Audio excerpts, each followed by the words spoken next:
नमस्कार दोस्तों। हम हैं पूर्व जन्म की कहानियों के कथावाचक, past life regression expert, life and leadership coach Hitesh Chhabra. प्यारे दोस्तों, हमारे आज के इस वीडियो के अंदर हम एक बहुत ही विशेष लेडी डॉक्टर की पूर्व जन्म की कहानी आप सभी के सामने प्रस्तुत करने जा रहे हैं। दोस्तों, जिन बहन की हम बात कर रहे हैं, इनको डॉक्टर बने हुए लगभग 3 वर्ष हो गए हैं। ये एक प्राइवेट हॉस्पिटल के अंदर प्रैक्टिस करते हैं और अपनी कम्युनिटी के अंदर यानी जो डॉक्टर्स की कम्युनिटी होती है, उसके अंदर ये बहन बहुत ज़्यादा फेमस भी हैं।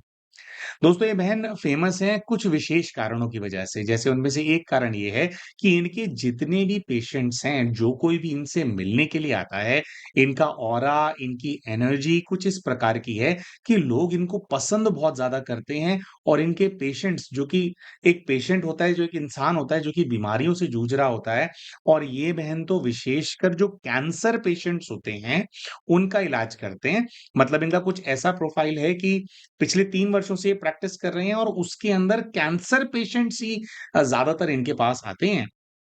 और ये जो बहन है, इनको परमात्मा ने निमित्त बना रखा है उन आत्माओं को दुखों से बाहर निकालने का, जो कि बिल्कुल हताश हो चुके हैं, जीवन जीने की आस छोड़ चुके हैं। एक व्यक्ति जिसको कैंसर हो जाता है, वो भी कई सारे केसेज़ हैं, 3rd स्टेज में हो जाता है, ऑलमोस्ट जो फाइनल स्टेज है, वहाँ तक पहुँच गया है लोगों का कैंसर और ऐसे-ऐसे पेशेंट्स को ये बहन मौत के मुँह से बाहर निकाल कर के लाई। ये जो बहन है दोस्तों, इनके बारे में कहा जाता है कि अगर कोई पेशेंट इनके पास आ गया या फॉर एग्ज़ाम्पल इनके हॉस्पिटल में आ गया और वही दवाई कोई दूसरा डॉक्टर लिख कर के देगा और वही दवाई अगर इन्होंने लिख दी या इन्होंने अपने हाथ से कोई दवाई दे दी किसी पेशेंट को, तो उसके अंदर जो असर होता है, जो रिकवरी होती है पेशेंट्स की, उसके अंदर ज़मीन-आसमान का फ़र्क होता है। दोस्तों स्पिरिचुअल वर्ल्ड के अंदर जो कहा जाता है कि किसी-किसी के हाथ में शफ़ा होती है। अच्छा, एक बहुत ही विशेष चीज़ है दोस्तों, जब इन बहन से हमने बात करना शुरू किया, तो बहन ने ये शफ़ा है और मैं ऐसा फ़ेमस हूँ, ये सब चीज़ों के बारे में बताया नहीं। लेकिन जब हमने ये जो प्यारी बहन है, इनसे बात करनी शुरू करी ना, बात हम कर ही रहे थे और करते-करते हमारे को बड़ा स्ट्रॉन्ग जैसे ना हमारे को फ़ीलिंग आई और हमने कहा कि बहन देखो, आपकी समस्याएँ अलग हैं, जो भी आप समस्या बता रहे हो, लेकिन हमारे को बहुत स्ट्रॉन्ग इंट्यूशन आ रहा है कि जैसे ना आपके अंदर ना कोई हिडन डिवाइन पावर है और हिडन डिवाइन पावर जो है, वो किसी देवी की शक्ति है और जैसे ही हमने देवी का नाम लिया, तो जैसे हमारे को बैठे-बैठे ना माँ भवानी के दर्शन हुए। है ना? कि जगदम्बा माँ वो होता है ना कि बिल्कुल शेर पर बैठी हुई हैं अपना और उनका जो तेज है, वो ये जो बच्ची है उसके अंदर इनके अंदर से जैसे वो तेज आ रहा हो। अब लेकिन हमारे को ये चीज़ हो रही थी कि ये जो बच्ची है, इसके अंदर जो पावर है, पावर बहुत बड़े लेवल पे है और बहुत कुछ ये कर सकती हैं, लेकिन वो पावर छुप गई है, दब गई है और ऐसा होता है कि ना हमारे पास शफ़ा होती है, लेकिन वो शफ़ा पूरी तरह से हम उसका काम नहीं कर रहे होते या पूरी तरह से हम उसको यूज़ नहीं कर रहे होते या कोई चीज़ है, उसको हमने पूरी तरह से एक्टिवेट नहीं किया हुआ है। तो हमने बहन को कहा कि बहन देखो, आगे आप जो भी बताओगे लेकिन मुझे ऐसी फीलिंग आ रही है कि आपके ऊपर ना माँ भवानी का आशीर्वाद है और उनकी जो शक्तियाँ हैं ना वो आपके साथ हैं। और फिर हमने उनसे बातें पूछना शुरू किया कि बहन आप बताओ कि आप बोल रहे हो कि आप डॉक्टर हो, क्या ऐसा होता है कि अगर कोई पेशेंट आपके पास आए, तो आपके पास वो कितने भी दुःख में क्यों ना हो, लेकिन आपके पास आता है तो उसको खुशी सी फील होने लगती है? वो चीयर अप हो जाता है, उसको जीवन दोबारा से जीने का जैसे एक इच्छा सी जाग जाती है आपसे मिल कर के। तो इन्होंने बोला हाँ, ऐसा होता है। और उन्होंने बोला बहुत लोग बोलते हैं इस चीज़ के बारे में। कि भई ये क्या है मतलब कि दुखी से दुखी आदमी तुमसे मिलता है तो बड़ा ये चहचहाने लग जाता है ना? एक नया उनके अंदर जोश भर जाता है। हमने कहा कि बहन ऐसा भी है कि आप अगर दवाई दोगे तो रिकवरी बहुत फ़ास्ट होती है लोगों की। तो उन्होंने कहा हाँ, ऐसा भी है। तो फिर कहने का मतलब ये है कि ऑल इन ऑल जो हमारे को दिख रहा था वो ये है कि ये जो प्यारी बहन है, कि माँ भवानी का आशीर्वाद तो इस बच्ची के ऊपर है ही है और आगे चल कर के जब अभी होता है ना, भी हम सेशन करते हैं तो एक तो होता है कि प्रॉब्लम क्या है और पास्ट लाइफ से हम लोग कनेक्शन निकालते हैं, लेकिन उसके साथ-साथ जो गाइड्स होते हैं वो इन लाइन्स पे भी गाइडेंस देते हैं कि अब आपको क्या करना चाहिए आगे, है ना? तो ये जो इनके पास जो आशीर्वाद है, इसको लेकर के इनके गाइड ने इनको बहुत अच्छा गाइडेंस दिया था, बताया था कि कैसे यूज़ करना है और ये जो पावर्स हैं, इनको फर्दर कैसे इमर्ज करना है, कैसे इनको विश्व कल्याण के प्रति और दुखी आत्माओं को उनके दुःख से बाहर निकालने के प्रति कैसे इनको यूटिलाइज़ करना है, उसके ऊपर भी पूरी गाइडेंस इनके जो स्पिरिट गाइड हैं, उन्होंने दी थी। वो वीडियो के अंत में हम आपको बताएँगे और जो ये मतलब बहन है ना, इनसे हम बात कर रहे थे, तो हमें भी बड़ी खुशी-सी फ़ील हो रही थी, बड़ा अच्छा-अच्छा लग रहा था इनसे बात करके। अच्छा, तो इनका जीवन ऐसा है कि बाहर की दुनिया में जहाँ पर ये हैं, उसमें सब लोग इनको पसंद करते हैं, ये बहुत सेवा कर पा रहे हैं और देखने में ऐसा लगता है कि हाँ जी, इनके पास दुनिया की सारी खुशियाँ होंगी। लेकिन इन बहन ने जब अपनी प्रॉब्लम के बारे में बताया, तो बताया कि भई बाहर सब कुछ ठीक है, लेकिन अपने घर में उन लोगों के साथ जो सबसे ज़्यादा करीब होते हैं किसी इंसान के, उनके साथ जो रिश्ते हैं वो बहुत ज़्यादा डिस्टर्ब्ड हैं। और इसी चीज़ को लेकर के बहन अपना पास्ट लाइफ रिग्रेशन कराना चाहती थी। अब रिश्ते डिस्टर्ब्ड हैं, डिस्टर्ब्ड रिश्तों में सबसे ज़्यादा डिस्टर्ब्ड रिश्ता है इनका अपनी सगी माँ के साथ। इन बहन ने बताया कि भैया मेरी माँ से बिल्कुल भी नहीं बनती है और मेरी माताजी से ऐसा है जैसे 36 का आंकड़ा बोलते हैं ना 36 का कि एक-दूसरे को सामने हम बर्दाश्त नहीं कर सकते।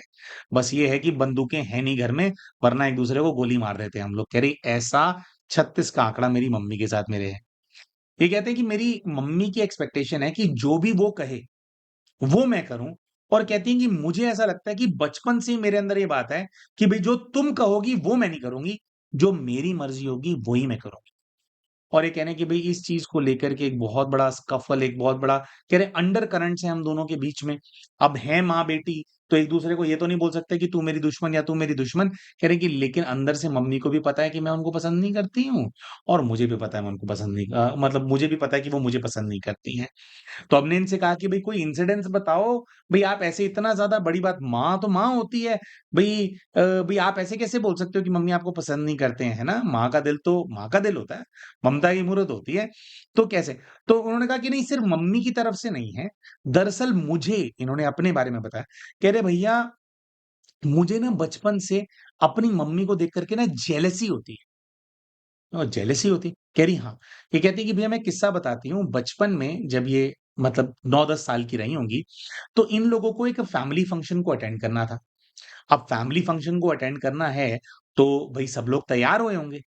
ये कहती हैं कि मेरी मम्मी ने इतनी सुंदर साड़ी कहीं से खरीदी और वो सुंदर साड़ी भी खरीदी और कह रही हैं कि बाय चांस उस दिन मेरी मम्मी का मेकअप भी बहुत ही बढ़िया तो कह रहे भैया मैं आपको बता नहीं सकती कि मेरी मम्मी एकदम परियों जैसी लग रही थी और कह रही हैं कि जैसे एकदम एक बड़ा फैमिली फंक्शन होता है जैसे सब लोगों की नजर मेरी मम्मी के ऊपर ही थी कि भाई वाह क्या साड़ी है वाह क्या तैयार होकर के आए हो कह रही बिल्कुल परफेक्ट लग रही थी जो कि कोई भी बहू एक्सपेक्ट करती है ना कि भाई लेडीज का तो कह रही इसी चीज का कंपटीशन होता है कह रही भैया लेकिन मेरी मम्मी को इतना सुंदर तैयार होता हुआ देख करके कह रही कोई और बच्ची होगी तो वो प्राउड होगी कि देखो मेरी मम्मी है देखो मेरी मम्मी है कह रही मेरे को इतनी कल्पन हो रही थी अंदर से कि इतनी अच्छी क्यों दिख रही है और कह रही शादी के अंदर मम्मी बैठी हुई हैं और मैं उनके पास जाकर के खड़ी हो गई और कह रही मैंने उनको ना चूंटियां मारना शुरू किया चूंटियां कह रहे मैं चूंटियां मार रही हूँ नोच रही हूँ वो कह रही है कि क्या कर रही है कह रही लेकिन मैं ना बहाने से ना मैं अंदर से कुड़े जा रही हूँ जैसे मेरे अंदर जहर है और जहर उबल रहा है और कह रही वो जहर मेरी चूंटियों से निकल रहा है कह रही इंसान की जगह ना मेरी जो चूंटियां हैं ना ये मुझे ऐसा लगा कि जैसे बिच्छू के डंक बन गए हैं है ना जैसे मधुमक्खी के डंक बन गए हैं कह रही क्योंकि भैया मैंने आधे घंटे के अंदर अपनी माँ को इतनी चूंटियां काट दी कि उनका एक हाथ जो है वो सूज गया और फिर कह रही मेरी जो मम्मी है उनको थक हार के जो कि वो सभी रिश्तेदारों के बीच में नहीं करना चाहती थी एक झन्नाटेदार मेरे मुंह पे चांटा लगाना पड़ा और तब फिर मैं रोई धोई और मैं वो गई तो कह रहे हैं कि मैं तो इसको ऐसे देखती हूँ कि भई मम्मी बहुत ज़्यादा ही सुंदर लग रही थी, तो भई सब परफेक्ट हो रहा है तो लोगों की नज़र लग जाती है। अब मैंने मम्मी को चूंटियाँ काट दी, मम्मी ने मेरे को चाँटा मार दिया तो नज़र बट्टू हो गया, अब मेरी मम्मी के ऊपर नज़र नहीं लगेगी, हैं? लेकिन चलो ख़ैर जोक्स अपार्ट लेकिन कहने का मतलब ये है, कह रही हैं कि भैया मेरे से मेरी मम्मी अगर कुछ अच्छा कर रही है ना, अगर वो खुश है, तो मुझे बिल्कुल बर्दाश्त नहीं होता। मुझे एक अंदर जेलसी सी आती है कि ये क्यों खुश है, इसको खुश नहीं होना चाहिए। यानी मुझे नहीं पता ये क्या है। और ये कहती हैं कि मम्मी की तरफ से भी ऐसा है। कह रहे भैया बचपन से मैं बीमार थोड़ा कुछ ज़्यादा पड़ती हूँ। अ, तो वो भी ख़ैर ये जानना चाहती थी कि क्यों बीमार पड़ते हैं। तो कह रही मैं बीमार थोड़ा कुछ ज़्यादा पड़ती हूँ भई जब तब मेरे को बुखार हो जाता है, खाँसी हो जाती है। तो कहती हैं लेकिन मेरी मम्मी का हमेशा से नेचर ये रहा है कि अगर मैं बीमार पड़ी हुई हूँ, मुझे बुखार है, कह रहे मेरे को बुखार हो जाए 101 या मेरे को बुखार हो जाए 105, कह रही मेरी माँ को कोई फ़र्क नहीं पड़ता, जीती है जी, मरती है मर। कह रही विशेषकर अगर इंसान बीमार होता है, तो वो उठ नहीं पाता, खुद पानी लेने नहीं जा पाता, खाना लेने नहीं जा पाता। कह रही हैं अगर मैं बीमार पड़ जाऊँगी तो मेरी मम्मी मुझे कभी नहीं पूछेगी। मतलब मैं पड़ी हूँ, 2 दिन तक बुखार में पड़ी हूँ, कुछ नहीं खा रही हूँ, कुछ नहीं पी रही हूँ, उनको फ़र्क नहीं है कि अंदर है तो पड़े-पड़े लाश बन जाए, मेरे को कोई दिक्कत नहीं है। लेकिन कह रहे हैं वो बिल्कुल भी मेरी सेवा कभी नहीं करते अगर मैं बीमार पड़ती हूँ और तो एक तो ये है। कह रही इस चीज़ का बड़ा दुःख है। कह रही और बातें तो हैं, लेकिन कोई अपनी बच्ची को मरता हुआ कैसे देख सकता है? ये कह रही है ये तो पता नहीं मेरे पास वो शफ़ा है, वो परमात्मा का आशीर्वाद है जो मैं मरी नहीं, लेकिन इतना मैं बीमार रही हूँ और कभी मेरे को कह रही किसी ने सपोर्ट नहीं किया और कह रही कि मुझे समहाउ ऐसा लगता है कि मेरी मम्मी मेरे पापा को भी मेरे अगेंस्ट भड़काती है, तो कह रही मेरे पापा बहुत ज़्यादा न्यूट्रल रहते हैं। मम्मी से तो झगड़ा-वगड़ा होता रहता है, पापा झगड़ा नहीं करते। कह रही लेकिन पापा जो है बहुत ज़्यादा मम्मी की साइड ही रहते हैं, ऐसा कुछ मतलब कुछ जैसे वो कुछ उनके अंदर भी कुछ ग्रज है मेरे अगेंस्ट। इसी प्रकार से इन्होंने बताया कि भैया देखो, मैं डॉक्टर बनी हूँ, अब डॉक्टरी की पढ़ाई करी है, तो पढ़ाई करते हैं तो पेपर देने पड़ते हैं और आपको पता है कि कितने टफ एग्ज़ाम्स होते हैं। ये कह रही हैं कि भैया ऐसा भी हुआ है मेरे साथ कि मैं अपना कोई बहुत इम्पोर्टेंट एग्ज़ाम देने के लिए जा रही हूँ और मेरी मम्मी को पता है कि मैं इम्पोर्टेंट एग्ज़ाम देने के लिए जा रही हूँ और कह रही जब भी मेरा एग्ज़ाम होगा और जब इम्पोर्टेंट वाला होगा, कि भई ये तो बहुत इम्पोर्टेंट है, बहुत ही फ़ोकस और अच्छे मूड की ज़रूरत है, कह रही तब वो मुझसे झगड़ा कर लेगी। कह रही जब भी ऐसा कुछ होने वाला होगा मेरी लाइफ के अंदर कि बहुत इंपॉर्टेंट है, जिससे मेरा करियर बन सकता है, जिससे मैं तरक्की कर सकती हूँ, तो कह रही उस टाइम पे मेरी मम्मी जो है मुझसे बुरी तरह से झगड़ा कर लेती है। तो कह रही कि कहीं न कहीं ये दिखता है कि भई जैसे उनके अंतरात्मा की पुकार ये हो कि मैं तरक्की ना करूँ। कह रहे हैं कि ये सब चीज़ों से परेशान होकर के मैंने एक बार सुसाइड भी कमिट करने का प्रयास किया था। कह रही लेकिन भगवान को शायद कुछ और ही मंज़ूर था और मैंने काफ़ी गोलियाँ-शोलियाँ खा ली थी। कह रही लेकिन उसके बाद भी कुछ हुआ ही नहीं। एक पूरा दिन बेहोश पड़ी रही, मम्मी को लगा फिर इसको बुखार हो गया, फिर बीमार हो गई। कह रहे अपने आप ही बेहोश हुई, अपने आप ही बेहोशी से जागी, अपने आप ही मेरा सुसाइड अटेम्प्ट फेल हो गया और डिमोटिवेट हो गई मैं कि भई इनको तो ये तो देखने के लिए भी नहीं आए कि मर गई है, ज़िंदा है। ये तो ऐसा ही सोच रहे हैं कि बस बुखार हुआ था इसको और I am like a nobody. तो फिर मरने का फ़ायदा ही क्या है जब किसी को फ़र्क ही नहीं पड़ता तो। तो ये है। तो एक तो अपनी माताजी से अपना कार्मिक अकाउंट जानना चाहते थे। फिर उसके अलावा कुछ और लोग भी हैं, जैसे कि इन्होंने अपने भाई के बारे में बताया। ये कहते हैं कि भैया देखो, मेरा जो भाई है ना बहुत ही निकम्मा टाइप का इंसान है। ख़ैर इन्होंने निकम्मा नहीं बोला, भाई की हरकतें सुन कर के हमने उसको निकम्मा बोला। इन्होंने कहा कि भैया पिछले 4-5 साल से चार्टर्ड अकाउंटेंसी की प्रिपरेशन कर रहा है और कह रही हैं कि उसका क्लियर नहीं हुआ, मतलब जो शुरू के जो एग्ज़ाम्स होते हैं, वो भी क्लियर नहीं हुए। तो कह रही हैं तो हमने कहा कि भई अब अच्छा नहीं हुआ चलो कोई बात नहीं, ग्रेजुएशन कर ली होगी। इन्होंने कहा हाँ, ग्रेजुएशन हो गई है। सो हमने कहा अब कह रही हैं वो सीए हो नहीं पाया ना तो अब यूपीएससी की प्रिपरेशन कर रहा है। तो ये वाली बात सुन कर के हमने कहा कि बहन इसका मतलब जो आपके भाई साहब हैं उनको टाइम वेस्ट करने का बड़ा शौक है, क्योंकि चार्टर्ड अकाउंटेंसी डिफ़िकल्ट होती है। उसके अंदर एक भी एग्ज़ाम क्लियर ना हो तो पूरा-पूरा आपको दोबारा देना पड़ता है, बहुत प्रेशर होता है और उसमें जितना प्रेशर होता है उससे कई ज़्यादा प्रेशर होता है यूपीएससी के अंदर, है ना? आपको आईएएस, आईपीएस ऑफ़िसर बनना है तो उसके अंदर तो और भी परसेंटेज बहुत कम होती है, उन स्टूडेंट्स की जो क्लियर करते हैं इस चीज़ को। तो हमने कहा कि भई मतलब एक लेवल ईज़ी एग्ज़ाम क्लियर नहीं हुआ तो अब एक लेवल और मुश्किल एग्ज़ाम की तैयारी। आइडियली तो उसको ये करना चाहिए कि भई वो अपना कोई काम-धंधा देखे, कोई बिज़नेस स्टार्ट करे या कोई जॉब वग़ैरह स्टार्ट करे, है ना? कुछ अपना एक्सपीरियंस गेन करे। तो उन्होंने कहा कि भई मेरा जो भाई है ना, मुझे ऐसा लगता है कि उसको ना घर पे बैठने की आदत पड़ गई है और कह रहे हैं कि भैया ख़ैर ये तो अच्छा हम ये वाली बात आप लोगों के सामने रखते नहीं। कोई पास्ट लाइफ़ से कोई विशेष कोई बात है, जिसकी वज़ह से ये पढ़ाई वाली इनके भाई की जो बात है, वो आपके सामने रखनी पड़ी। लेकिन मेन जो इनका कंसर्न था अपने भाई को लेकर के वो ये था कि ये कहती हैं कि भैया मेरा भाई मुझसे 4-5 साल छोटा है, लेकिन मैंने हमेशा से देखा है कि वो ना मुझे बहुत ज़्यादा कंट्रोल करने का प्रयास करता है। जैसे माँ चाहती है कि मैं उसके हिसाब से रहूँ, कह रहे मेरा भाई भी हमेशा से चाहता है कि भी मैं उसके हिसाब से ज़िंदगी जियूँ, जैसा वो बोले मैं करूँ। कह रही कि वो जो कंट्रोल करने की कोशिश करता है ना मेरे को बिल्कुल भी पसंद नहीं है। और कह रही उसके अंदर की ये जो इच्छा है ना बहुत ज़्यादा तीव्र है। जैसे अगर मैं अपनी मर्ज़ी से कुछ कर लूँगी तो जो पता नहीं उसके ज़िंदगी में क्या घाटा पड़ जाएगा। तो जैसे एक स्ट्रगल है, कह रहे मेरा भाई मेरे को कंट्रोल नहीं कर पाता कोई भी मुझे कंट्रोल नहीं कर पाता। मैं अपने हिसाब से जीती हूँ। कह रहे लेकिन उनकी ज़िंदगी की टीस है ये, कि कंट्रोल करना है हमारे को, क्यों कंट्रोल नहीं हो रही है? तो बहुत तकलीफ है। फिर कहते हैं कि जो मेरे पिताजी हैं, कह रहे पिताजी ने कभी ज़्यादा गुस्सा नहीं किया या मारपीट नहीं करी या बुरा माहौल नहीं किया। कह रहे पिताजी को मैंने बोला मैंने पढ़ना है, उन्होंने पढ़ाई पे खर्चा भी किया, मुझे सपोर्ट किया। लेकिन कहते हैं कि जो मॉरल सपोर्ट होता है ना, कि एक बेटी होती है, अपने पिता के साथ सिक्योर फील करती है, कि बेटी आगे बढ़ रही है, डॉक्टर बन रही है, तो पिता को उसकी खुशी होती है। कह रही ये सब कभी मैंने पापा में नहीं देखा। पापा बहुत ज़्यादा न्यूट्रल हैं। सो जानना चाहते थे कि क्यों न्यूट्रल है? तो दोस्तों ये तो 3 कैरेक्टर्स इनकी लाइफ के हो गए, इनकी मम्मा, इनके पापा और इनके भाई, जहाँ से इनको सपोर्ट नहीं मिल रहा है, जहाँ से इनको कुछ दुःख मिल रहा है। फिर एक चौथा कैरेक्टर है जिसके बारे में जानना चाहते थे, इनके एक मित्र हैं, जिनके साथ ये कहते हैं कि मुझे बहुत ज़्यादा अटैचमेंट फील होता है। अब ये तो इस प्रकार से रख रहे थे बात को कि भई आगे मैं अपना फ्यूचर देख रही हूँ उनके साथ। लेकिन हमारे को बड़ा स्ट्रॉन्ग इंट्यूशन सा आ रहा था, हमने बहन को बोला, हमने कहा बहन आप तो फ्यूचर की बात कर रहे हो, लेकिन मुझे ऐसी कोई वाइब्रेशन नहीं आ रहा है आप दोनों के बीच में। जैसे कि ना जनरली प्रेम प्रसंग होता है किसी के साथ व्यक्ति का, तो एक प्रेम का एक इमोशन होता है, एक लव होता है, एक इमोशनल एक बॉन्ड, एक कंपेनियनशिप की एनर्जी आपको फ़ील होती है। तो हमने कहा ऐसा तो है नहीं। तो उन्होंने कहा हाँ, ऐसी तो कोई बात हुई नहीं हम लोगों के बीच में, हम लोग अच्छे दोस्त हैं।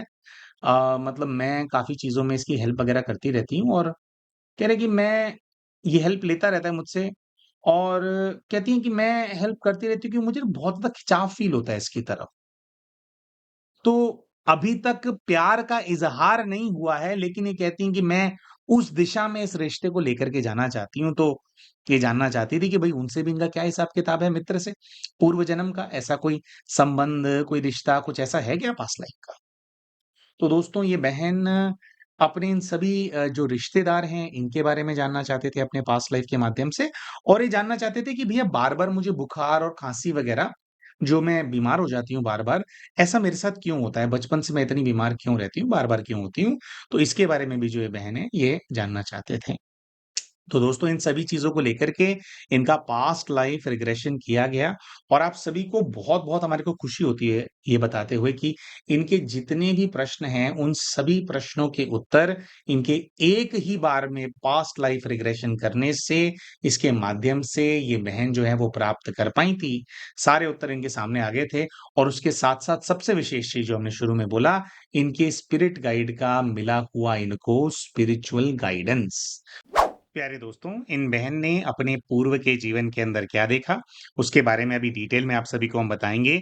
लेकिन उससे पहले हम शाउट आउट देना चाहते हैं हमारे चैनल के उन सभी व्यूअर्स को, जिन्होंने अभी रिसेंटली हमारे चैनल को एज़ अ मेंबर जॉइन किया है। दोस्तों, यूट्यूब के ऊपर इनके यूज़र आईडीज़ हैं वंशिका, ऐश्वर्या शिंदे, प्रीति शर्मा, जेपी मंडहोत्रा 98 और आकांक्षा कुशवाहा।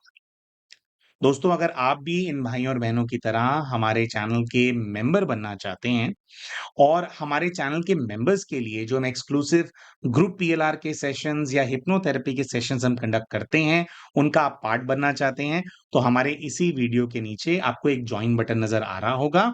उसका इस्तेमाल करके आप भी हमारे चैनल की मेंबरशिप के लिए ऑप्ट कर सकते हैं।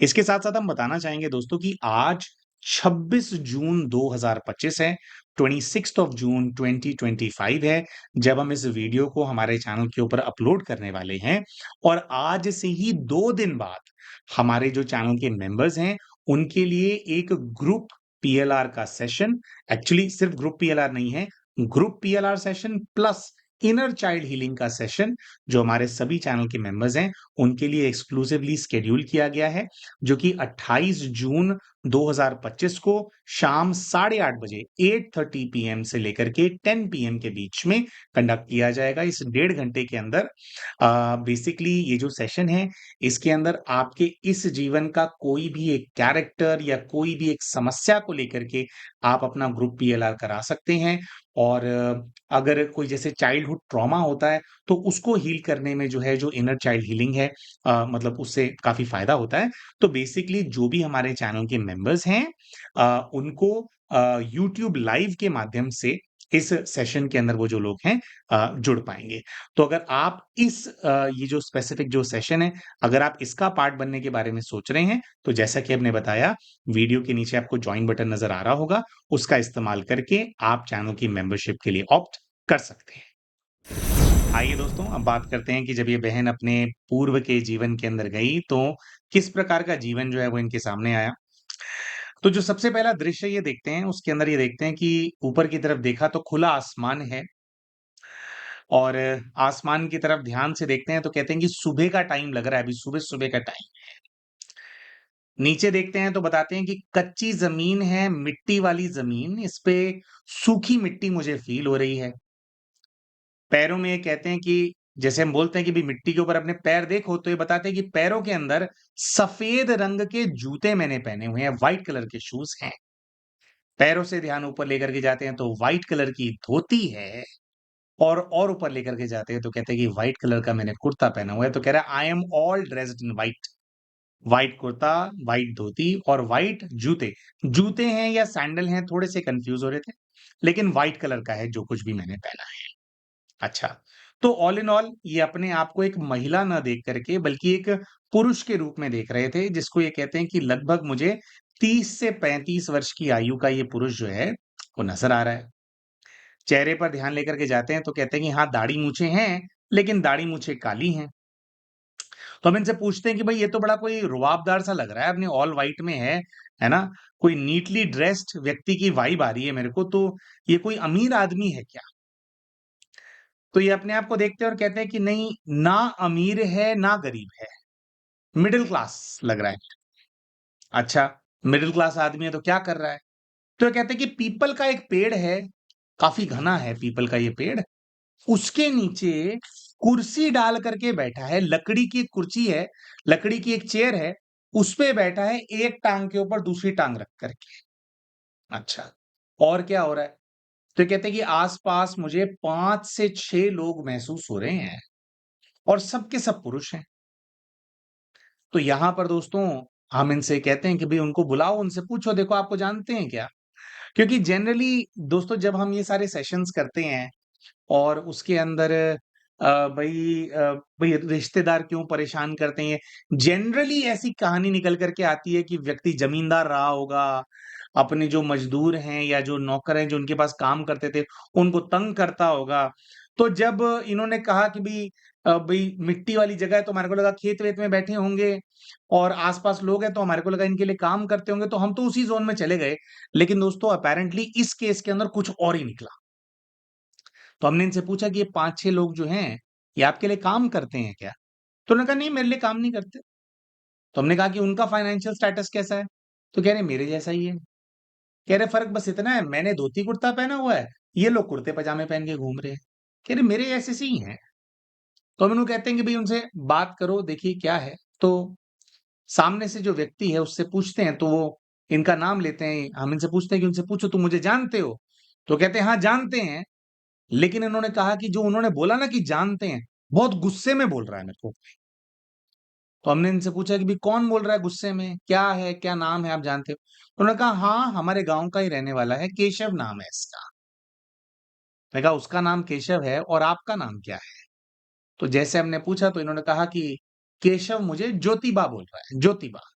मैंने कहा अच्छा ठीक है, ज्योतिबा नाम है और उसका नाम केशव है। तो हमने कहा कि भई क्या परेशानी है इसको? गुस्से में क्यों बोल रहा है आपको? इससे पूछो कि भई क्या हो रहा है यहाँ पे? तो सामने जो केशव होता है, केशव ये कहते हैं कि जब मैं उनसे पूछ रहा हूँ कि क्या हो रहा है यहाँ पे?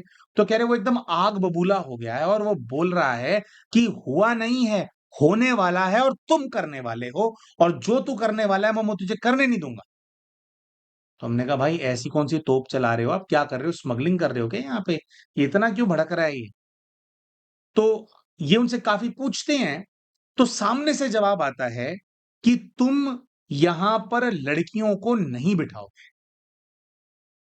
तो हम यहाँ पर थोड़े शॉक हो जाते हैं कि लड़कियों को नहीं बिठाओगे का क्या मतलब है ना? आप समझ ही रहे होंगे कि 5-6 पुरुष हैं, आकर के वो किसी एक व्यक्ति का जो सेठ माफ़िक कहीं पर बैठा हुआ है कुर्सी डाल करके, उसको आकर के ये बोलते हैं कि तुम लड़कियों को यहाँ पे नहीं बिठाओगे, तो क्या वाइब आती है?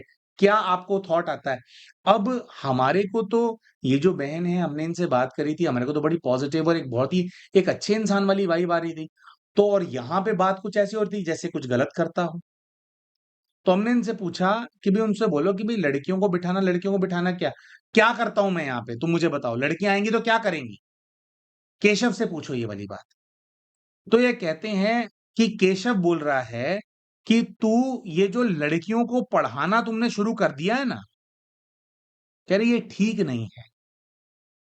तो यहां पर इस बात का ऐसा खुलासा होता है कि ये कोई टीचर हैं जो कि गांव के अंदर जो लड़कियां होती हैं उनको पढ़ाने का इनिशिएटिव लिया है इन्होंने, और ये जगह जगह जाकर के प्रचार कर रहे हैं और सबको गांव में बोलते हैं कि भाई मैं जो है बेटियों को पढ़ाऊंगा, बेटियों को सुबह के टाइम 3-4 घंटे भेजा करो क्लासेस के लिए, वो लिखना पढ़ना सीखेंगी। और ये जो गांव के 5-6 लोग हैं, ये सब जो पुरुष हैं इनका विरोध करने के लिए आए हैं और उनसे अब इनकी बहस चल रही है। अच्छा, तो हम लोग कहते हैं कि उससे पूछो भाई तेरे को क्या दर्द हो रहा है? तेरे पेट में क्यों दर्द हो रहा है? अगर लड़कियां पढ़ लेंगी तो तेरे को क्या प्रॉब्लम है? तो सामने से केशव जवाब देता है कि लड़कियों को आगे नहीं बढ़ाना चाहिए। लड़कियां आगे बढ़ेंगी तो आदमी पीछे रह जाएंगे, फिर वो आदमियों के हिसाब से काम नहीं करेंगी और ये समाज की व्यवस्था के बिल्कुल विरुद्ध हो जाएगा। तो अब थोड़ा क्या है कि वहां पे अब ये है तो पास्ट लाइफ की चीज, लेकिन कुछ चीजें मैनिफेस्ट करा करके हम पूछते हैं कि सामने वाली आत्मा के विचार क्या हैं। तो हमने इनसे कहा कि भाई समाज के खराब हो जाएगा, कहाँ लिखी है चीज कि समाज के खराब हो जाएगा? कौन कह रहा है कि लड़कियों को पढ़ाने से समाज खराब हो जाएगा? तो सामने से व्यक्ति इनको जवाब देता है कि हमारे शास्त्रों में ऐसा लिखा है। मतलब केशव इनको कह रहा है कि हमारे शास्त्रों में लिखा है कि लड़कियों को नहीं पढ़ाना चाहिए। सो हमने इनसे बोला कि आप उनसे पूछो कि कौन से शास्त्र में लिखा है, तूने शास्त्र पढ़े हैं? तो जैसे ये प्रश्न पूछते हैं कि तूने शास्त्र पढ़े हैं, तो सामने से वाला जो व्यक्ति होता है, ये कहता है कि वो चुप हो गया है। जैसे वो होता है ना कि चुप, लंबी खामोशी। कह रहा लंबी खामोशी सी हो गई है। तो हमने कहा उसको इंस्टिगेट करो, उससे पूछो कि भाई कौन से शास्त्र में लिखा, तूने पढ़े हैं? तो कह रहे सामने से वो कह रहा है कि मैंने शास्त्र पढ़े तो नहीं है गुरुजी, लेकिन मैंने ऐसा सुना है कि शास्त्रों में ऐसा लिखा हो। मतलब, है ना? वो कुछ भी वाली बात हो। तो हमने इनसे कहा कि उससे पूछो कि तू कितना पढ़ा हुआ है? तो कहते हैं कि वो कहता है कि मैं 2 जमात पढ़ा, 2 जमात। तो हम इनको कहते हैं कि भैया आप ऐसा करो, उसकी ना बेइज्जती करके उसको भगा दो, कि दूसरों की पढ़ाई रोकने से पहले तू तो खुद पढ़ाई कर ले थोड़ा-सा, तभी तो तेरे को पता लगेगा कि पढ़ाई की एक्चुअली में वैल्यू क्या होती है। तुझे और ज़्यादा पढ़ाई करने की ज़रूरत है, दूसरों को रोकने के बजाय तुम ज़्यादा पढ़ाई करो। क्या कर रहे हो 2 जमात पढ़ कर के, कहाँ घूम रहे हो? है ना? तो हम थोड़ा-सा जैसे ये है, तो इस कन्वर्सेशन के अंदर थोड़ा एक फन हो रहा था। तो तो इस प्रकार से क्या होता है, सामने वाली आत्मा के जो ज़रूरी नहीं है कि यही वाले प्रश्न उत्तर जब एक्चुअली में पास्ट लाइफ रही होगी तो वो पूछे गए होंगे। लेकिन क्या होता है, इसको बोलते हैं मैनिफेस्ट कराना। तो वो वाली आत्मा की क्या सोच रही, क्या विचार रही, उस आत्मा की क्या एनर्जी थी, उसके अकॉर्डिंगली ही कि वो क्या जवाब देती है, अगर ये बात रखी जाती तो वो चीज़ें सामने आती हैं, वही वाली चीज़ें सामने आती हैं। तो बहुत ही छोटी सोच वाले बहुत सारे लोग थे जो कि इनसे लड़ने-झगड़ने के लिए आए हुए थे। तो हमने कहा कि भई ये लड़ने-झगड़ने के लिए आए हुए हैं, तो भई फिर इन्होंने बच्चियों को पढ़ने से रोक दिया। तो इन्होंने कहा कि वो झगड़ा कर रहे हैं, झगड़ा करके अपना चले गए। मैं तो नहीं रुका, मैं तो नहीं माना, मैंने तो पढ़ाया। तो ये कहते हैं कि दे आर सेइंग कि करने नहीं दूँगा। विशेष कह रहे सब लोगों में ना एक केशव को एक एक्स्ट्रा खुजली है ना? रोकने की। तो वो कह रहा है मैं करने नहीं दूँगा, और ये कह रहे हैं कि आई एम टेलिंग देम कि मैं तुम्हारी नहीं सुनने वाला हूँ। तुम्हें जो करना है अब तुम वो करो, और मुझे जो करना है वो मैं करूँगा। मैं इन बच्चियों को पढ़ा करके रखूँगा, मैं इन बच्चियों को कुछ लायक बना करके रखूँगा। मतलब मैं इनको गुलाम बने नहीं रहने दूँगा। तुम्हारी छोटी मानसिकता का गुलाम नहीं बने रहने दूँगा। मुझे जो करना है मैं वो करके रहूँगा, और तुम्हें जो करना है वो तुम कर लो। अब इनको ऐसा नज़र आता है कि भई ये जो 5-6 लोग आए थे, 5-6 लोगों में से एक व्यक्ति ऐसा है, जो कि इनके विचारों से कुछ कन्विंस हो गया है और वो इनकी तरफ से बोलने लग गया है। तो कह रहे हैं अब वो सब लोग मिलकर के झगड़ा करने के लिए आए थे, उन्हीं में से एक आदमी थोड़ा चेंज हो गया और मेरे साइड की बात करने लगा, तो उन लोगों की बात कच्ची पड़ गई है और थोड़ी बेइज्जती सी फील करके वो लोग वहाँ पे चले गए हैं। कहा-सुनी हुई और वो लोग चले गए, और लेकिन जाते-जाते कह रहे हैं कि केशव कह रहा है कि इसका परिणाम अच्छा नहीं होगा। तो देख लियो, तू भुगतेगा। कह रहे वो धमकी सी देकर के मेरे को जा रहा है और मैं हूँ कि भई जा रहा है तो अपना जाता जा भाई, देख लियो जो करना होगा। फिलहाल हमारे को यहाँ पे जो है पढ़ाई करने दे, पढ़ाई कराने दे और बच्चों को पढ़ने दे। भागो यहाँ से। तो अब इनसे पूछते हैं कि भई कितने बच्चे आए, कितने स्टूडेंट्स हैं? तो ये कहते हैं कि भई जो इनिशिएटिव है इसकी शुरुआत है और अभी तो 2 ही बच्चियाँ आई हैं मेरे पास। एक बच्ची है 7 वर्ष की आयु की, एक बिटिया है 8 वर्ष की आयु की, वो दोनों जो है इनसे पढ़ने के लिए आई हैं। हम इनसे पूछते हैं कि भैया ये सब कहाँ हो रहा है, कौन-सा स्थान है? तो ये कहते हैं कि पूना की फीलिंग आ रही है कि जैसे ये पूना है ये जगह, महाराष्ट्र में पूना है या तो पूना है या पूना पूना का कोई गाँव है या आस-पास की जगह है, उसकी इनको फीलिंग आ रही है। और हम इनसे पूछा कि भई आप क्या करते रहे? क्या हमेशा पढ़ाते रहे क्या? तो उन्होंने बोला कि मैं हमेशा बच्चियों को पढ़ाता रहा, मेरे को कोई वो नहीं हुई। वो लोग बोलते रहे और कह रहे हैं कि धीरे-धीरे अ, एक मोमेंटम सा बढ़ गया, लोग जुड़ गए और लोग गाँव के अंदर भी लोग और आस-पास के गाँव से भी बच्चियाँ पढ़ने के लिए आने लगीं। तो कह रहे ये तो एक लहर सी हो गई है और कह रहे हैं कि मतलब थोड़ा हमारे को सहयोग इतना क्योंकि हमारे प्योर इंटेंशंस हैं, तो सहयोग इतना हो गया कि जो लोग विरोधी थे, थोड़े वो दब गए हैं, वो कुछ कर नहीं पाए, लेकिन उनके अंदर टीस बहुत ज़्यादा है। वो रोकना चाहते थे, रोक नहीं पाए। शायद अंदर से सोचते होंगे कभी ना कभी तो मौका मिलेगा रोकने का। लेकिन कह रहे एक आंदोलन सा ही हो गया इस चीज़ के अंदर ना बेटियों को पढ़ाने का, तो कभी वो रोक नहीं पाए। अच्छा, अब दोस्तों यहाँ पे जो सारे कैरेक्टर्स हैं, उनको इन्होंने आइडेंटिफ़ाई कर लिया था। खुद को तो इनको पता ही है, इन्होंने बोला कि मेरा नाम ज्योतिबा है और फिर वहाँ पे 5-6 लोग थे। फिर आगे बच्चियाँ भी थी जो पढ़ने के लिए आई थी। दोस्तों उनको जब केशव को देखा गया, जो सबसे ज़्यादा विरोध कर रहा था इनका, उसको इन्होंने अपने इस जीवन के सगे भाई के रूप में देखा। वही सगा भाई, जो अब ये बिटिया क्या है, ये तो डॉक्टर है, लोगों का कल्याण कर रही है ना? अपना पढ़-लिख करके समाज के अंदर अपने देश के लिए, देश के लोगों के लिए जो इनकी सेवा है वो कर रही हैं और भी इनमें सेवा करने का बहुत भाव है, वो कर रही हैं। लेकिन भाई जो है वो पिछले वाले वो जो जन्म देखा था उसमें भी 2 जमात पढ़ कर के लेक्चर दे रहा था, है ना? पढ़े-लिखे टीचर को। तो यहाँ पे भी क्या है कि जैसे भी है कि अपना पढ़ाई-लिखाई हो नहीं रही है ठीक से, लेकिन जो बहन डॉक्टर बन गई है, जो कुछ कर रही है, उसको कंट्रोल करना चाहते हैं, है ना? तो एक तो केशव है, उसको तो इन्होंने अपने भाई के रूप में देखा। फिर एक दूसरा व्यक्ति सब लोग जो विरोध कर रहे थे, उसमें और लोगों के नाम नहीं लिए हमने, बस एक-एक करके भी इसको पहचानो, इसको पहचानो। तो दूसरा व्यक्ति देखा तो इन्होंने बोला मेरे इस जीवन के पिता हैं। तीसरा व्यक्ति देखा, इन्होंने कहा जो मेरी छोटी बुआ है उसका बेटा है, वो है। चौथा व्यक्ति देखा, उन्होंने बोला मेरे ताया जी थे, उनकी मृत्यु हो गई है अब, लेकिन जो चौथा व्यक्ति है वो इस जीवन के मेरे ताया जी हैं, यानी पिताजी के बड़े भाई। फिर 5वां और जो व्यक्ति देखा, वो कौन है?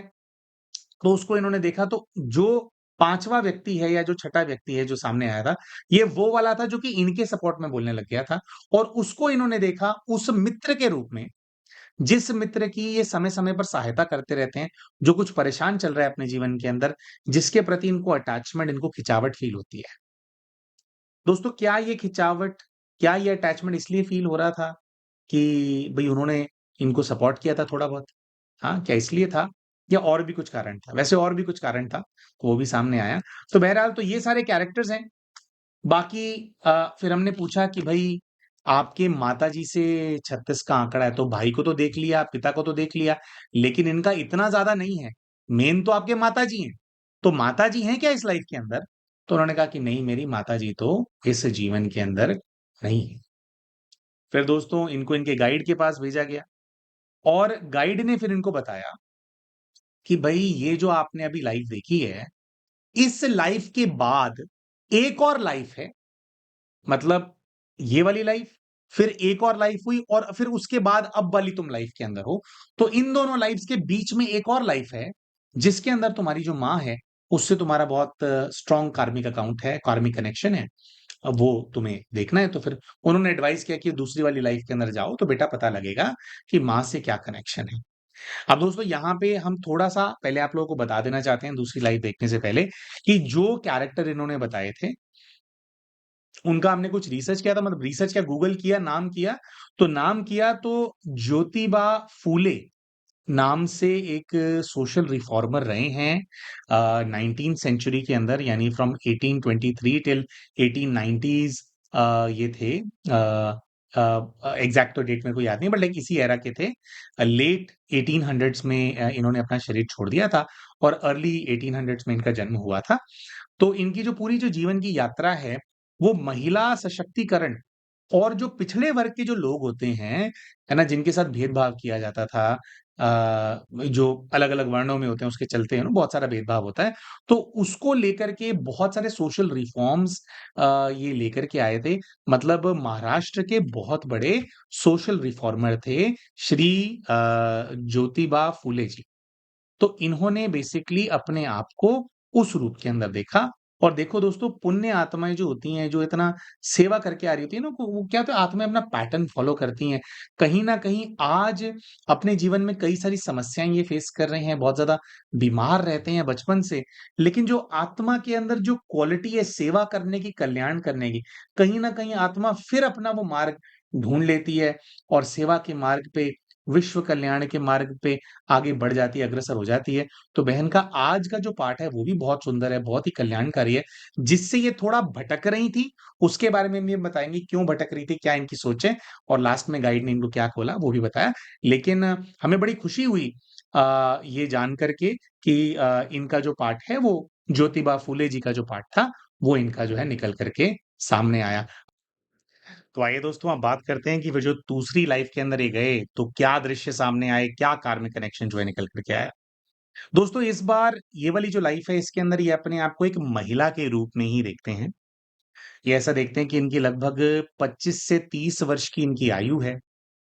इन्होंने साड़ी पहनी हुई है और ये कहते हैं कि भई मैं शादीशुदा हूँ। ओवरऑल हम इनको बोलते हैं कि भई क्या गहने हैं, कैसा है, थोड़ा बहुत बताओ? तो ये बताते हैं कि मेरे पास केवल एक मंगलसूत्र है, बस मंगलसूत्र पहना हुआ है। तो ऐसी फीलिंग आ रही है कि भई बहुत ज़्यादा कोई हम रिच नहीं हैं, बहुत ज़्यादा पुअर नहीं है, ठीक-ठाक फैमिली से हैं, ऐसी फीलिंग आती है। कहते हैं कि एक घर है पक्का, जिसमें लगभग 4 कमरे हैं और 4 कमरे दिखाई देते ही जो नेक्स्ट चीज़ इनको दिखाई देती है, कहती हैं कि जो मेरी मैं शादीशुदा हूँ और ये कहती हैं मेरी सास और मेरी बहुत ज़्यादा बहस हो रही है। किस बात पे? तो कहती है कि मेरी सास कह रही है कि तूने मेरे बेटे को मुझसे छीन लिया है, तू मेरे बेटे को मुझसे छीन रही है। तो क्यों बोल रही है सास ऐसी? तो ये कहते हैं कि सास को ऐसा लगता है कि जो मैं उसका बेटा है उसको उससे दूर लेकर के जा रही हूँ। पहले उनको लगता है कि उनका बेटा उनकी बहुत सारी बात सुनता था, लेकिन अब उनके बेटे ने उनकी बात सुननी बंद कर दी है। तो हम इनसे बोलते हैं कि भई क्या वाक़ई में ऐसा है? तो ये कहती है कि देखो मेरे को तो नहीं पता कि पहले इन लोगों का क्या रिलेशन था, लेकिन मुझे ये पता है कि मैं इनके बेटे को कोई छीनने-छोड़ने का प्रयास नहीं कर रही हूँ। अब मैं शादी करके आई हूँ तो कुछ संबंध, कुछ आत्मीयता, कुछ गहराई मेरे साथ भी तो होगी मेरे पति की। लेकिन मेरी सास को प्रॉब्लम ये है, वो ये चाहती है कि उसका बेटा सिर्फ़ उसका होकर के रहे और मेरे साथ दुर्व्यवहार करे या मेरी बिल्कुल बात ना सुने। कह रही है, ये पता नहीं अजीब ही तरीके से बहुत ज़्यादा इनसिक्योर सी है ये। अच्छा, तो आप समझ ही गए होंगे विशेषकर इस जीवन में भेजा गाइड ने और पहले ही सास लड़ती-झगड़ती हुई नज़र आई, तो जब सास की आँखों में देखा गया, तो दिखाई ऐसा दिया कि भई जो माँ है इस जीवन के अंदर, उसको इन्होंने अपने पिछले जीवन की सास के रूप में देखा और जो पति है, पति को इन्होंने पिछले जीवन के अंदर देखा कि जो इनके इस जीवन के मित्र हैं, जिनके प्रति इनको बहुत ज़्यादा अटैचमेंट फ़ील होता है, वो पास्ट लाइफ़ के अंदर इनके पति हैं और इनकी जो सास है मतलब उसका बेटा है। अच्छा दोस्तों आगे बताने से पहले छोटी-सी बात ये बोलना चाहते हैं, कई सारे भाई-बहन ऐसा बोलते हैं कमेंट्स के अंदर कि भैया क्या पास्ट लाइफ़्स में और अभी लाइफ़्स के अंदर जो शक्लें होती हैं, वो बिल्कुल सेम होती हैं क्या? तो ऐसा नहीं होता है, सिमिलैरिटीज़ हो सकती हैं कि आपकी जो पास्ट लाइफ़ में पर्सनैलिटी रही हो और आज जो पर्सनैलिटी है, भई बहुत ज़्यादा वो सिमिलर है। हमारे वो एक आपको पिछले वीडियो के अंदर वो भगत सिंह की बहुत ज़्यादा वो हो गई थी कि भई कैसा है, तो अगर जो भी उस भाई को जानते हैं इस लाइफ के अंदर, जिसका वो वाला पार्ट था भगत सिंह वाला, तो अगर आप उन दोनों को देखोगे तो जैसे भगत सिंह की जो फ़ोटो है और इस भाई की जो फ़ोटो है, बस उसको थोड़ा-सा इसको फुला दो आप, थोड़ा-सा इसका वेट गेन करवा दो। पहले पहले के टाइम में मतलब थोड़ा पतले ज़्यादा थे, भाग-दौड़ ज़्यादा थी। अभी उतनी भाग-दौड़ नहीं है, हालाँकि मेहनत बहुत करता है अभी भी, लेकिन थोड़ा-सा फुला दो उसको तो सेम ही पर्सनैलिटी दिखते हैं। लेकिन फिर भी बिल्कुल सेम नहीं होते चेहरे और जो मतलब टेक्नीक होती है, क्या होता है कि ना दोस्तों शरीर अलग-अलग है, लेकिन आत्मा, सोल तो वही है। और ये जो पूरा जो हमारा जो काम है, ये सोल की जर्नी को आइडेंटिफाई करने का है। तो जो एनर्जी सिग्नेचर होता है, उससे ना फीलिंग आ जाती है। मतलब जैसे बोला जाता है ना कि भई आप उनकी एनर्जी को फ़ील करो और जैसे ही हम गिनती खत्म करेंगे, आपको फीलिंग आएगी कि अभी की लाइफ़ में कौन है। तो उनको छवि आ जाती है कि अच्छा ये जो पर्सनैलिटी है, ये जो भी मैं कैरेक्टर देख रहा हूँ, मेरे अभी के लाइफ़ में ये है। तो शक्लें सेम नहीं होती हैं, बट कुछ टेक्निक्स होती हैं जिससे आप एनर्जी को आइडेंटिफ़ाई कर लेते हैं। ऐसे होता है। अच्छा, तो चलो वापस चलते हैं। तो इनके इस जीवन की जो माँ है, वो पास्ट लाइफ़ में सास नज़र आ रही है। सास बहुत ज़्यादा इनसिक्योर है और जिस लड़के के प्रति इनको अट्रैक्शन फ़ील होता है वो इनको पास्ट लाइफ़ का जो पति है, वो नज़र आता है। अच्छा, तो कहते हैं कि बहुत ज़्यादा अनबन होते-होते थे, तो कहती हैं कि मैं देख रही हूँ कि मैंने थोड़े ही समय के अंदर मैंने अपनी सास को पूरी तरह से नज़रअंदाज करना सीख लिया है। कि भई ये तो बोलती रहती है, इसको प्रॉब्लम है, मैं इसकी प्रॉब्लम को वो नहीं कर सकती। कह रही सास के साथ ही रहते हैं हम लोग, मैंने उनके बेटे को नहीं छीना, ना मेरे को छीनना है। लेकिन कह रही कि मैं इनकी बातें नहीं सुनती हूँ, जो बोलती है बोलती रहे। अच्छा, आगे क्या हो रहा है? तो हम कहते हैं कि भई अच्छा चलो आपने करना शुरू कर दिया, फिर डेथ सीन के अंदर जाओ, डेथ सीन बहुत इंपॉर्टेंट होता है। तो डेथ सीन में जाने के लिए बोला तो इन्होंने बताया कि अरे भैया, पिछला जो सीन मैं देख रही थी, उसके अंदर मैं 25 साल की थी। डेथ सीन के अंदर जब ये अपने आप को मरती हुई देखती है, तो कहती है मैं तो 26-27 साल की हूँ। मतलब ये तो रिसेंटली मैं तो जवान उम्र में मर रही हूँ। कैसे मर रही हूँ? तो कहते हैं कि सास ने खाने में कुछ मिला करके दे दिया है। सब्ज़ी में उसने कुछ मिला मिला दिया है और कह रही हैं कि कुछ ऐसा हो रहा है, मेरी छाती बहुत ज़्यादा भारी हो रही है और कह रही हैं मुझे उल्टियाँ ही उल्टियाँ, उल्टियाँ ही उल्टियाँ हो रही हैं और कह रही हैं धीरे-धीरे मेरे को ऐसा होने लग गया कि मैंने खून की उल्टी जो है मैंने करना जो है उसको शुरू कर दिया है। अच्छा, तो हम पूछते हैं कि भई फिर क्या हो रहा है? तो कह रही हैं कि मेरी सास मुझे मरता हुआ देख रही है। तो हमने कहा कि अच्छा फिर अब घबरा गई होगी, अब कुछ कर रही है, आपकी मदद करने की कोशिश कर रही है? भई तो कहते हैं कि नहीं मेरी जो सास है ना उसको मुझे मरता हुआ देख कर के बिल्कुल भी फ़र्क नहीं पड़ रहा है। हमने कहा अच्छा जी। उन्होंने कहा हाँ। कह रहे उसको बिल्कुल फ़र्क नहीं पड़ रहा है। कह रहे वो ना जैसे मैंने उल्टियाँ करनी शुरू कर दी है ना, कह रहे मुझे तो दिख रहा है कि वो दूर खाट पे बैठ गई है, शांति से वो मुझे मरता हुआ देख रही है। जैसे उसको सुकून मिल गया हो कि अब ये मर रही है, अब ये जा रही है, अब नहीं आएगी, ये पक्का मरेगी। कह रहे वो मेरी कोई सहायता नहीं कर रही, कुछ नहीं कर रही, एक कोल्ड ब्लडेड किलर की तरह बस बैठी हुई है। अच्छा, हम कह रहे हैं कि भई हमने इनसे पूछा कि भई आपके मन में क्या भावना है? तो कह रहे हैं कि मुझे दिख रहा है कि मेरी सास मेरे पति से मुझे अलग कर रही है। उसने मुझे कह रही मुझे पता है कि मैं बचूँगी नहीं, लेकिन कह रहे हैं मेरे को बार-बार अंदर से ना मेरे को ये इच्छा हो रही है कि यार मेरे को ये जीवन जीना था। मेरे को अपने पति के साथ अपना परिवार आगे बढ़ाना था।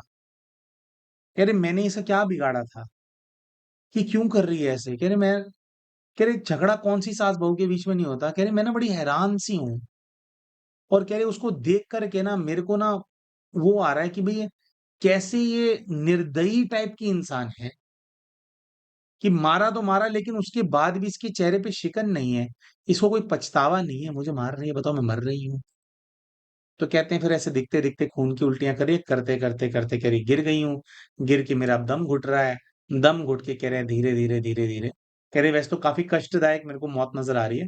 लेकिन फिर एक टाइम आया कि भई शरीर ठंडा पड़ गया है और जो आत्मा पंछी जो है कह रहे वो उड़ गया है और कह रही मैं मुझे दिख रहा है कि मैं अपने शरीर के चारों तरफ चक्र लगा रही हूँ। लेकिन कह रही मेरे मरने के बाद भी ये मेरी सास काफ़ी देर तक बैठी रही चुपचाप वहाँ पे। कोई रिग्रेट नहीं उसके चेहरे पे। ऐसा ही होगा। तो अब ये सब आता है, तो दोस्तों इसके बाद जनरली क्या होता है कि गाइड के पास भेजा जाता है, फिर उनसे उनका नज़रिया पूछा जाता है कि ये जो सब देखा, इसमें आपका क्या नज़रिया है? आगे क्या करना चाहिए? तो फिर आगे जो है, इन्होंने यहाँ पे ये वाला लास्ट लाइफ़ का ऐसे पॉइज़न से खुद को मरते हुए देखा और फिर जो है, इनके जो स्पिरिट गाइड हैं, उनके पास गाइडेंस दिलाने के लिए इनको भेज दिया गया। तो आइए दोस्तों अब बात करते हैं कि जब ये स्पिरिट गाइड के पास गए तो क्या गाइडेंस इनको प्राप्त हुआ? बाकी सारी चीज़ों को छोड़ कर के दोस्तों सबसे पहले तो जो गाइड हैं उनसे पूछा गया कि भई बचपन से बीमार क्यों रहती हूँ? बार-बार मुझे बुखार क्यों हो जाता है? खाँसी की समस्या बार-बार क्यों होती है? तो थोड़ा-सा एक तो गाइडेंस इस चीज़ के ऊपर आया दोस्तों कि भई जिस प्रकार से मृत्यु हुई थी या जो पॉइज़न है उसने गले के ऊपर पास्ट लाइफ़ में बहुत इफ़ेक्ट डाल दिया था। जिस चीज़ के चलते अभी भी एनर्जी के लेवल पे या सोल लेवल पे ये जो स्थान है इसकी हीलिंग होनी बहुत ज़्यादा आवश्यक है। तो वो जो प्रभाव है ज़हर का, वो आत्मा कैरी कर रही है या उस प्रभाव की, उस दुःख की मेमोरी को कैरी कर रही है, जिसकी वजह से जो है बार-बार बीमार हो जाते हैं, क्योंकि प्राणघाती था वो। तो बार-बार अपनी मम्मी के आस-पास हो, तो उनकी जो एनर्जी है वो मार देना चाहती है आपको, तो वो एनर्जी आपको बार-बार बीमार करती है। दूसरा जो गाइड ने नहीं बोला दोस्तों, लेकिन हमें लग रहा था, वो ये है कि ये जो बहन है, देखिए ये एक नेचुरल हीलर है। जो लोग हीलर्स होते हैं, उनको पता नहीं होता कि अपनी जो मतलब बड़े होकर के जब वो सीखते हैं, मैच्योर होते हैं, साधना करते हैं, जैसे ये बहन भी अब साधना के मार्ग पे हैं कुछ समय से। अम तो फिर वो सीखते हैं कि इन सब चीज़ों को मैनेज कैसे करना है, अपने ऑरा को लॉक कैसे करना है, किसको कितनी हीलिंग देनी है, किसको नहीं देनी है, खुद को कैसे प्रोटेक्ट करना है। लेकिन जब आप छोटे होते हो और आप नेचुरली एक हीलर हो, आप एक ऐसी सोल हो जिसके पास शक्तियाँ हैं, तो क्या होती है हमारे आस-पास की जो आत्माएँ होती हैं, वो पैरासाइट बन कर के हमसे हमारी जो शक्तियाँ हैं, उनको चूसती रहती हैं और हमारी सोल का नेचुरल संस्कार होता है देने का। अब क्या होता है कितना देना है, उसको कंट्रोल करना आना चाहिए। जनरली जो हीलर्स होते हैं, उनको ये कंट्रोल करना नहीं आता, जिस चीज़ के चलते जो है वो अमूमन तौर पे अपने जो ऑरा है उसको ओपन रखते हैं और उनका नेचर है देने का। तो बाय डिफ़ॉल्ट ऐसा होता रहता है कि उनके आस-पास वो सोल्स भी जो उनको दिखाई देती हैं, यानी कि उनके संबंध संपर्क की आत्माएँ, संबंध संपर्क के लोग, रिश्तेदार, मित्र, संबंधी, वो भी उनकी एनर्जी चूसते रहते हैं और बहुत सारी ऐसी सोल्स भी होती हैं जो दिखाई नहीं देती हैं, लेकिन उनको भी एनर्जी की आवश्यकता होती है, तो जिसके बाद बहुत सारा होता है, भई जहाँ कुआँ होगा वहीं पे तो लोग पानी पीने के लिए आएँगे, तो जिनके पास बहुत ज़्यादा एनर्जी होती है, तो उनके पास अव्यक्त रूप से भी कई सारी सोल्स आती हैं और वो आकर के उनसे जो है एनर्जी को उनको ड्रेन करती हैं, तो उसकी वजह से भी जो हीलर्स होते हैं, वो बीमार रहते हैं।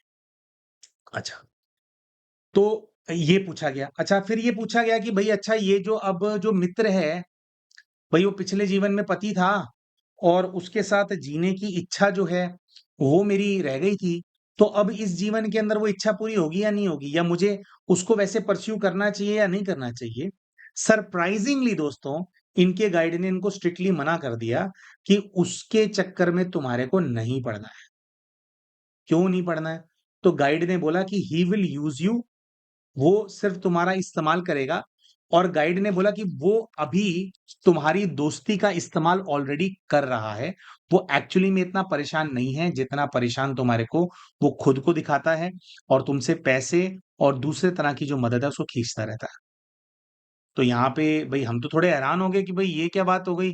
ये तो साथी दिख रहे थे कि भई साथ रहने की इच्छा रह गई तो गाइड बोलेंगे कि हाँ जी, भई अब तुम साथ रह लो, अब वो अच्छा रहेगा तुम्हारे साथ। लेकिन गाइड ने तो कुछ और ही बोल दिया यहाँ पे कि भई वो तुम्हारा फ़ायदा उठा रहा है। तो गाइड से पूछा गया कि महाराज ऐसा क्यों बोल रहे हो? तो गाइड ने बताया कि जिस जीवन में तुम ज्योतिबा थे, ज्योतिबा फुले थे, उसके अंदर गाँव में ये तुम्हारे फ़ेवर में कुछ बोलता था। कह रहे ये तुम्हारे फ़ेवर में बोलता था, तो उसके अंदर सूक्ष्म इच्छा होती थी कि भई इनको जब सब लोग इनके विरोध में थे, तो मैंने इनको सपोर्ट किया और उसके बाद ये इतने बड़े हो गए, इनका तो इतना आंदोलन भी हो गया, इसमें से मुझे कुछ मिलना चाहिए था। जबकि गाइड ने बोला कि तुम्हारा जो भी आंदोलन है, जो भी रिफॉर्म्स तुम लेकर के आए, वो पर्सनल गेन के लिए नहीं था। वो पैसा कमाने के लिए नहीं था। लेकिन ये जो व्यक्ति है, ये छोटे दर्जे की आत्मा है, तो उसको ये था कि तुम्हारा बहुत ज़्यादा नाम हो गया और वो कहीं न कहीं इस वजह से हो क्योंकि मैंने सपोर्ट किया था, तो उसको उसका रिटर्न चाहिए था। और उसका रिटर्न लेने के लिए ही नेक्स्ट लाइफ़ के अंदर जो है वो तुम्हारा पति बन कर के आया और वो तुमसे अपना रिटर्न ले रहा था। तुमसे अपना जो भी जैसे भी है, भई आप उनकी पत्नी बन गए थे, तो हर प्रकार से जो है, वो अपना जो है रिकवरी कर रहा था और लेकिन तुम्हारी उसके माँ के साथ तुम्हारा कार्मिक अकाउंट था और पुराना, जो कि वहाँ पे एक्टिवेट हो गया और तुम्हारे जो है प्राण ही चले गए। तो कह रहे हैं वो जो उस आत्मा के अंदर की इच्छा है कि मुझे कुछ मिलना चाहिए इससे, मेरा भी फ़ायदा होना चाहिए। कह रहे हैं वो उस भावना के साथ ही तुम्हारे साथ जुड़ी हुई है। अगर तुम आगे बढ़ोगे, तो ये पूरी ज़िंदगी भर कुछ ऐसा है कि वो भी काम नहीं करता है। कह रहे वो पूरी ज़िंदगी भर तुम्हारी कमाई पर पलेगा और तुम्हें कुछ मिलेगा नहीं और तुम्हें बाँध और देगा। और अभी तो तुम कैपेबल हो, तुम अपना सोसाइटी के लिए कुछ कर सकते हो, देश के लिए कुछ कर सकते हो, लेकिन वो आत्मा को अगर तुमने पति बना लिया, तो वो ऐसे ज़ोन में तुम्हारे को ले आएगा कि तुम उसके लिए ही करते रह जाओगे और जो तुम्हारा एक्चुअली में पार्ट है, जो तुमने सेवा करनी है, उससे तुम वंचित रह जाओगे। तो बस वो भरपाई चाहता है। अच्छा, तो अच्छा जी, फिर ये पूछा गया कि भई ये तो माँ से ऐसा क्यों कार्मिक अकाउंट है? तो उन्होंने बताया कि भई माँ से क्यों तुम्हारे को ये जेलसी है? क्यों तुम्हें माँ से चिढ़ होती है? क्यों तुम उसके लिए नेगेटिव हो? उसका जवाब अभी तुम्हारे सामने आया है। लेकिन जो सास है, पास्ट लाइफ में उसने क्यों मारा या इतनी वो इनसिक्योर थी, तो गाइड ने बताया ये तो फिर अब और भी बहुत पुरानी कहानियाँ हैं। तो बच्चे कहाँ-कहाँ जाओगे, अभी के लिए इतना बहुत है ना?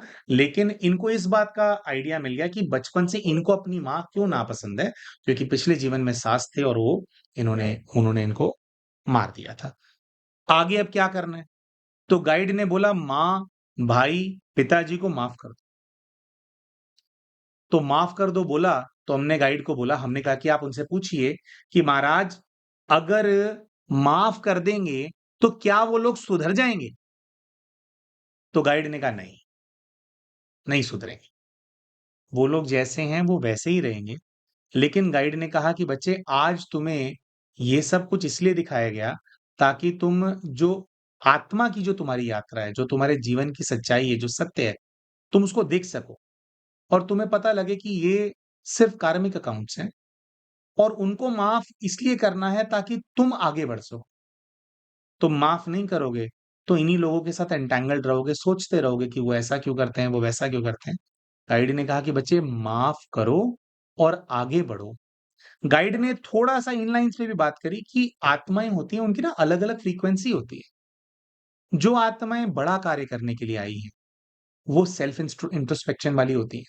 वो अपने बारे में सोचती है कि भई मैं क्या करने आई हूँ, मेरा क्या पर्पज़ है, ऐसे विचार आते हैं उनके मन में। वो कुछ करना चाहते हैं। कर पा रहे हो या नहीं कर पा रहे हो, वो एक अलग बात है। लेकिन जो उच्च दर्जे की आत्माएँ होती हैं, वो कुछ करना चाहते हैं, वो दुनिया को देना चाहते हैं। जैसे भगवान होता है, भगवान क्या करता है, सबकी पालना करना चाहता है। तो जितने ज़्यादा उच्च दर्जे की आत्मा, उतना ज़्यादा भगवान जैसी, ऐसे। तो गाइड ने इनको बताया, इनके जो स्पिरिट गाइड थे, उन्होंने कहा कि बच्चे तुम्हारी फ्रीक्वेंसी और लेवल अलग है। ये जो बच्चे हैं, इनका फ्रीक्वेंसी लेवल कम है। भले ही तुम्हारे माता हैं, भले ही तुम्हारे पिता हैं, तुम्हारे सगे-संबंधी हैं, इस रूप में आए हैं तुम्हारे जीवन के अंदर, लेकिन जो तुम्हारी सोच है और तुम्हें जहाँ पहुँचना है, वहाँ तक इन लोगों की सोच सपने में भी नहीं पहुँच सकती। ये वहाँ तक सोच ही नहीं पाएँगे। तो ये अड़चन हमेशा पैदा करते रहेंगे। तो उन्होंने कहा कि बच्चे रिश्ता नहीं खराब करना, मन से इनको सच्चे दिल से क्षमा कर दो कि जो भी हुआ, मुझे अब आगे कुछ नहीं करना और थोड़ा-सा साइड हो जाओ। कुछ ऐसे प्रोजेक्ट लो जिससे कि तुम कहीं और जाकर के काम करो। जितना तुम इन लोगों से थोड़ा दूर हो जाओगे, तुम्हारी सेवा एकदम से बढ़ेगी क्योंकि तुम्हारी जो माताजी की एनर्जी है और तुम्हारे जो भाई की एनर्जी है, ये लोग अपने जो भी इनके अंदर तुम्हारे लिए जो भी इनकी धारणाएँ हैं, ये तुम्हें ग्रो नहीं करने देना चाहते। तो उनकी एनर्जी ने भी तुम्हारे को बाँध रखा है, तुम्हारी ग्रोथ को कुछ रोक रखा है। अब ग्रोथ को रोक रखा है तो उससे जुड़ा हुआ एक प्रश्न और था इस बहन का। इन बहन ने हमसे शुरू में ही पूछा था कि भैया कभी-कभी मुझे ऐसा लगता है कि मुझे ना डॉक्टर नहीं बनना था। ये तो पता नहीं किस्मत कैसे मुझे कहाँ से कहाँ ले गई। मैं सोचती हूँ कि मैं इंजीनियर बन जाती या मैं भी यूपीएससी की प्रिपरेशन कर लेती। तो क्या मुझे डॉक्टरी छोड़ कर के यूपीएससी या इंजीनियरिंग की प्रिपरेशन करनी चाहिए? शायद मैं और कुछ बड़ा कर पाऊँ। तो यहाँ पे दोस्तों इनको गाइडेंस मिला कि नहीं, आपके हाथ में आपको जो काम दिया है भगवान ने, जो आपके सामने अपॉर्च्युनिटी आई है, वो ऐसी अपॉर्च्युनिटी है कि इससे आप बहुत सारे लोगों को हील कर सकते हो। आप कुछ और पढ़ाई करोगे, एक तो उसके अंदर भी समय बर्बाद जाएगा, अभी उसमें टाइम लगेगा, उसकी डिग्री लेने में, सब कुछ करने में और उसके अंदर अगर ग्रोथ होगी, तो वो सिर्फ़ आपकी पर्सनल ग्रोथ होगी। इनके गाइड ने बोला कि बच्चे, आप तो बहुत महान कार्य करने के लिए बने हो, आपको बहुत आगे जाना है। ये जो शक्ति दबी हुई है, जैसे आप माता और भाई से दूर हो जाओगे और योग साधना करने लगोगे, तो ये एकदम से ये आपका तेज आपके चेहरे के ऊपर आ जाएगा। बहुत ही एविडेंट ये शक्ति लोगों को दिखने लगेगी और और भी ज़्यादा आप जो है, आगे काम कर पाओगे और भी ज़्यादा तीव्रता से और ज़्यादा शक्ति से आत्माओं की सहायता कर पाओगे और बड़े लेवल पे कर पाओगे। आप बोलोगे और चीज़ें होंगी। इस प्रकार की चीज़ें जो है गाइड ने बोला और उन्होंने कहा कि आपका जो डॉक्टर होने का जो रोल है, वो आपके हीलर वाला जो पार्ट है उसको बहुत ज़्यादा सपोर्ट करेगा, कॉम्प्लीमेंट करेगा। इसीलिए गाइड ने कहा कि बच्चे आपको जो पार्ट मिला है, जो आपको दिया गया है, बहुत सोच समझ करके दिया गया है और आप चूज़ करके आए हो। अभी बस आप इसलिए कन्फ्यूज़्ड हो क्योंकि ये लोग आपकी ग्रोथ रोकना चाहते हैं, तो इनकी एनर्जी के क्लैश की वजह से कुछ फ्रस्ट्रेशन आपके अंदर पैदा हो रहा है। तो आपको लग रहा है कि शायद आप सही चीज़ के अंदर नहीं हो, लेकिन आप सही मार्ग पे हो। आपको ये करना है और आगे बढ़ना है और कुछ साधना से मेडिटेशन से जुड़ा हुआ भी बात सामने आई कि बहन ने अभी 4-5 महीने पहले ही मेडिटेशन कोर्स किया था।